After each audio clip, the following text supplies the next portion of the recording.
Hello, this is Our Money, and my name is Dennis Bihus. You know, every investigation program is glad when its work moves further. So, 2 weeks ago, we showed a report on how a new figure has emerged on the ruins of Yanukovych's coal empire. A lot has happened during those 2 weeks. Searches, lawsuits, accusations. More in Nadia Burday's report. I'll be back. Kiev, morning.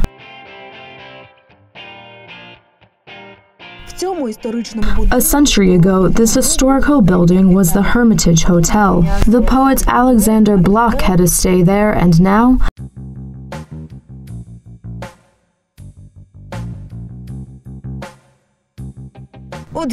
an armored Mercedes with entourage drives into the yard.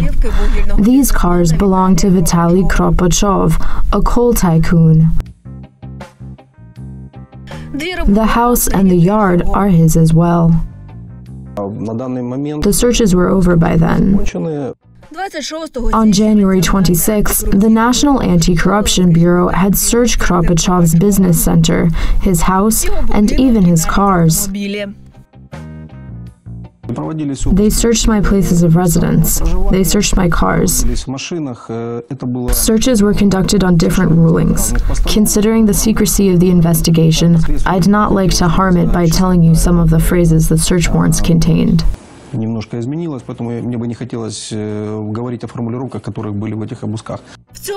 businessman did not disclose the reason behind the searches during the interview, caring for the secrecy of the investigation.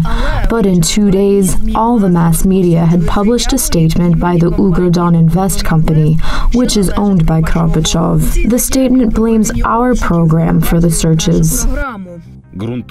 Based on the data published by the journalists, the business center and Kropachov's places of residence were searched by the NABU detectives, said the Ugrodon Invest company. This statement tells the following version, as if the NABU detectives watched our report, conducted a swift investigation in 9 days, and on the 10th day, they suddenly searched the businessman's houses, cars, and office. Vitaliy Kropachov is the hero of that episode. His company publicly accused us of something like provoking the NABU. This is very flattering, but far from reality, unfortunately. Also, they have published a list of things for us to officially disprove. The disproving story will go on in a splendid way. I really want to tell you about that, but in order to understand its beauty, we have to refresh the memory of what that episode was about. At the beginning of 2018, Vitaliy Kropachov bought 80% of a company which had rented coal seams of Krasnolimanska mine during the times of Yanukovych. Coal seams are underground coal deposits. In 2012, the State Mineral Service had leased the coal near 4 state mines for 20 years to newly created companies of Alexander Yanukovych's Milieu. One of the companies, Krasnolimanska, was directly bought by Kropachov.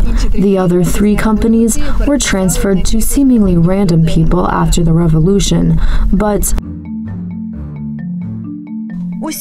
all the rented coal seams lay adjacent to each other in Donetsk region, uncontrolled territory 50 kilometers from the contact line.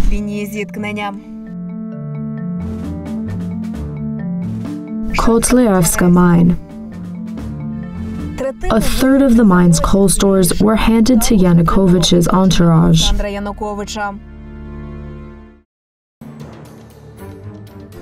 20 meters below the surface, it's dark and damp. Only the headlamps and the miners' eyes are alight. The miners' workplace is 500 meters further down. Where will it take us? It will take us through an inclined tunnel on an inclined carriage, further and further underground. However, the carriage will turn into a pumpkin in spring. 2,000 miners may lose their jobs. The mine has enough of its own coal to last for a couple of months. In April 2018, our longwall will be exhausted and we won't be able to work. The miners could mine coal in another tunnel of this mine, but 5 years ago, the coal in that tunnel was given to Yanukovych's people, and it is still private property, still unreachable. The northern wing was given to people of Alexander Yanukovych. 3 years have gone by and they have not given it back. Yanukovych fled the country in 2014. The State Mineral Service and the Ministry of Energy got new heads, then new heads, and then new ones. But none of them mentioned the lost deposits. The first criminal proceedings concerning the theft of coal deposits kicked off as late as 2016. They don't share. They made it their private property, but they don't mine it, and neither do we. So nobody mines there? We don't have the right to work there because it's private property. Private, but not Yanukovych's anymore. The deposits weren't returned to the state, but that doesn't mean that nothing has changed after the revolution. The owner changed. Kropachov personally owns the Krasnolimanska coal now. The other 3 mines were registered in local residents' names after the revolution. There's no sense in telling the names. They won't tell you anything. And the real owner here is said to be another person altogether. Kropachov said, "Don't fret, guys, you'll work as you always have. I know who he is. He's our region's underboss." All 4 coal seams extorted by Yanukovych's milieu are now connected to Vitaliy Kropachov. But the problem is not the new owner. It is that the coal seams were illegally transferred from state ownership. But the state didn't take them back, as if for the sake of the new owner.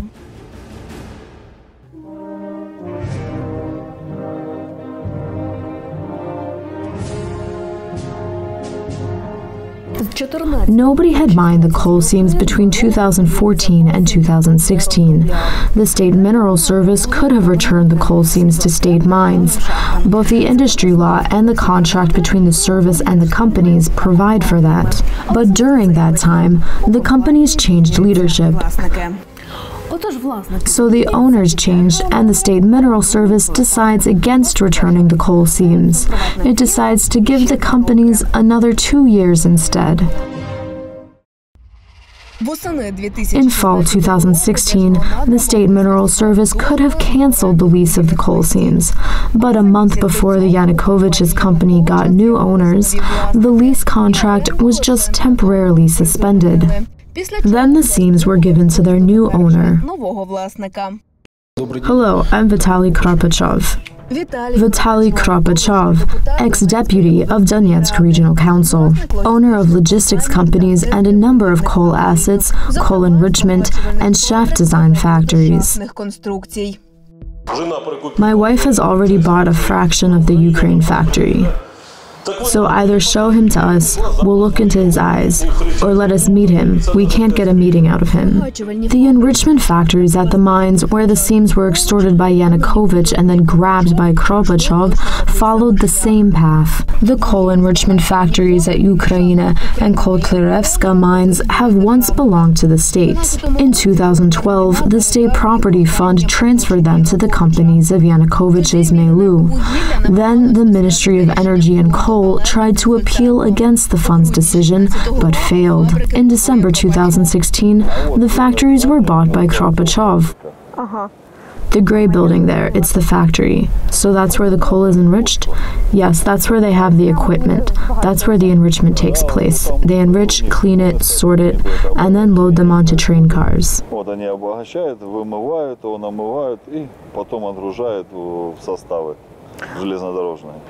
A private factory at a state mine enriches the coal of said mine. Of course, not for free. Of course, without any competition. Anyway, the mine's conveyor belts go straight to Kropachov's factories. The monopoly allows Kropachov to increase the prices on coal enrichment threefold. Now, the factories at the mines will give him $4.5 million.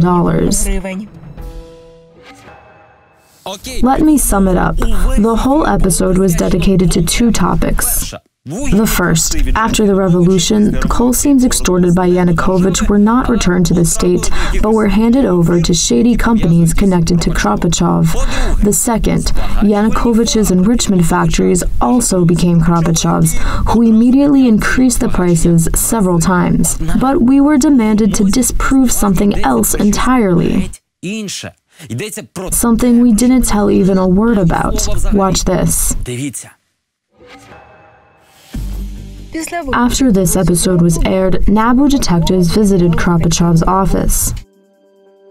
After the searches, Kropachov's company will publish a statement on the media naming our program as the reason behind the searches. Special Service has leaked the information about the IP address of the child trade company to the journalists. The journalists of Our Money have stated that Vitaliy Kropachov, the current owner of the business center, is the owner of said company. Searches ensued as a result. Let me stress that again. We didn't say a word about that company,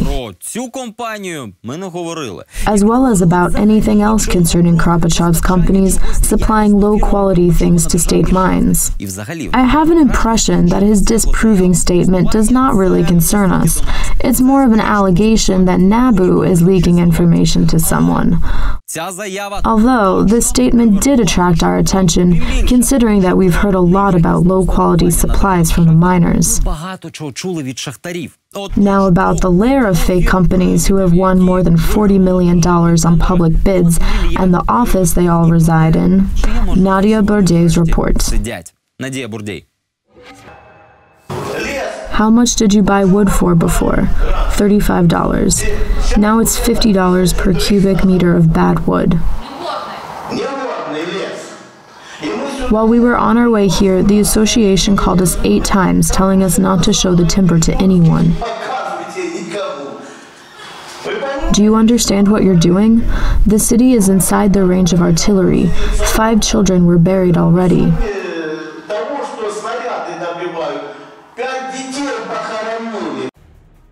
A couple of months ago, the miners voiced their distress right in the Ministry of Energy and Coal. Thin wooden planks in the miners' hands were produced by the state enterprise Vitaliy Kropachov to reinforce the mine shafts. The planks, bought at twice the price, have to support the mine ceilings to protect the miners from cave-ins. People go to work while you write some papers here. How can you write them from an office? Is no one aware of the situation? Turns out, the NABU detectives were aware. Kropachov was searched as a supplier of subpar shaft reinforcements. We were not aware. But we got interested after Kropachov was accused. Everything is outdated here. Some equipment is 50 years old. And our valiant mechanics make something from nothing. State mines buy everything they need from trial trade, reinforcements, equipment, spare parts, engine oil. A multi-sided business indeed. It even supplies headlamps. For example, in 2017, the state enterprise Vitaliy Kropachov bought headlamps from trial trade for twice the price they previously paid to another supplier. Trial Trade Company, City of Vishneva, Lomonosova Street, 40. There was a company, not anymore.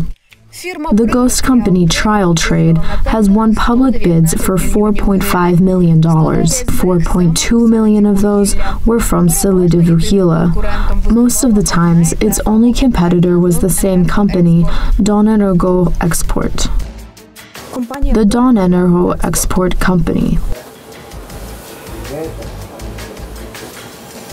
We don't have it here. You sure?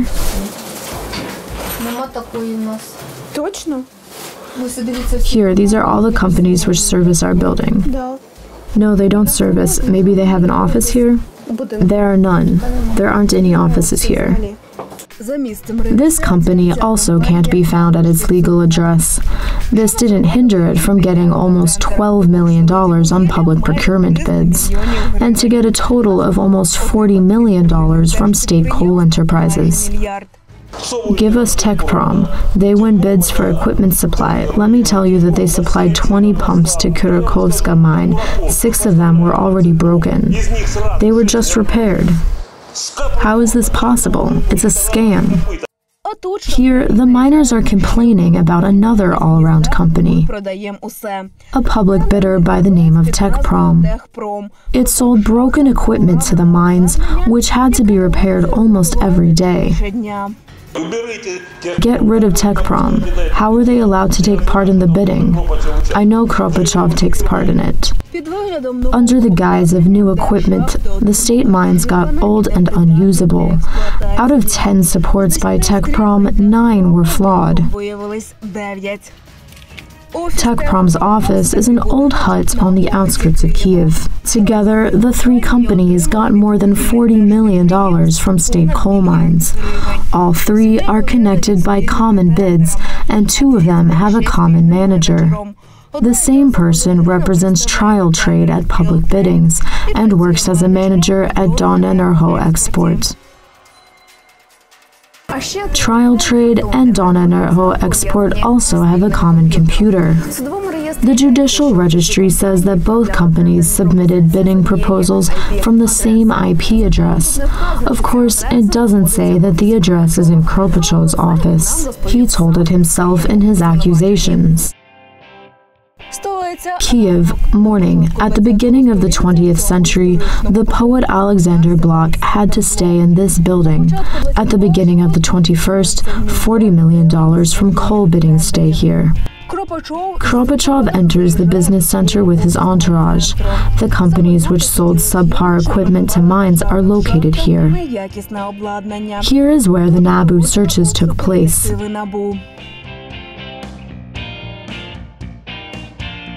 Kropachov himself admits that the companies were located here. He said that he rented the place and the companies rented offices from him. Then he bought the building and evicted the companies. The trial trade company was one of 30 leases. Vitaliy Kropachov wasn't the owner of the building yet. After the purchase of the business center, all the contracts with the leases were terminated. Nice move, but the notion of unrelated companies that just rented a part of the building is disproved by the building's owner. This is a historical landmark, and it belonged and still belongs to the State Property Fund. In 2016, the Property Fund tried to take the building back from Kropachov precisely because of the subleases. Then Kropachov's company said it had terminated the sublease contracts. Let's make it clear that Ukrdon is the owner of the business center being searched. This means that when the bidding documentation was being sent from the building's IP address, there was no one there but Kropachov's companies. Woman, if you came to someone, you must schedule it. Can't I enter? No. I need to see Mr. Vitaliy Kropachov. Don't know him. If we can't enter the office, let's look at the parking. The coal businessman's guests are harmonious with his peculiar status. For example, he was visited by Igor Mali, a supervisory board member of state energy juggernaut Center Energo. For the past couple of months, Kropachov has been its main supplier of coal.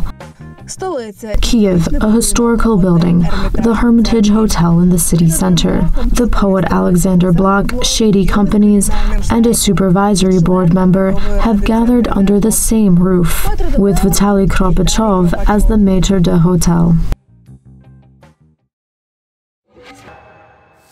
Well, I hope the next demand to disprove something we didn't even say will tip us off about another scheme. I'm really looking forward to that. Lastly, I want to talk about something that really got to me. Today, Mr. Kropachov is one of the main competitors of Rinat Akhmetov in, among other things, selling coal to the state-owned Center Energo. In a kind of private discussion with our program, Mr. Kropachov voiced a totally absurd thought that we were making investigations about him to support Rinat Akhmetov. Let me step off the investigative journalism format for a minute to speak from my heart. I am deeply convinced that Rinat Akhmetov is pure, absolute evil, and the fact that he got at least some kind of competition is good. The fact that Center Energo buys coal from Kropachov at least a bit cheaper than from Akhmetov is also good. But this meager discount is not a reason to turn a blind eye to the loss of coal seams by the state, to enrichment monopoly, to shady million-dollar procurements. And the logic behind growing a new Akhmetov at the state's expense to topple the old Akhmetov is flawed. We need to create a market instead of churning out golems. That's all for today. You can watch any episode of our program on YouTube.